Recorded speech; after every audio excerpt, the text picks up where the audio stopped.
ఇప్పుడు మన HPV vaccine అనేది ఈ హెచ్పివి వైరస్ వల్ల వచ్చే క్యాన్సర్ని నిరంతరించడానికి యూజ్ చేస్తాం. ఇందులో లైవ్ వైరస్ అనేది ఉండదు.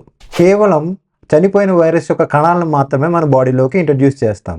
దాని మూలాన మన ఇమ్యూన్ సిస్టమ్ని దాన్ని గుర్తించి ఫ్యూచర్లో ఎప్పుడైనా సరే వైరస్ అనే బాడీలోకి ఎంటర్ అయితే దాన్ని వెంటనే నిర్మూలిస్తుంది. ఈ కారణం చేతనే ఈ వైరస్ వ్యాక్సిన్ అనేది పెళ్లి కాని యువకులకు ముఖ్యంగా మొదటిసారి సెక్షువల్ ఎన్కౌంటర్కి ముందే వేయటం మంచిది. ఈ వ్యాక్సిన్ 9 to 14 వాళ్ళకి హైలీ రికమెండ్ చేస్తారు. బిలో 24 వయసు ఉన్న వారికి కూడా స్ట్రాంగ్గా రికమెండ్ చేస్తారు.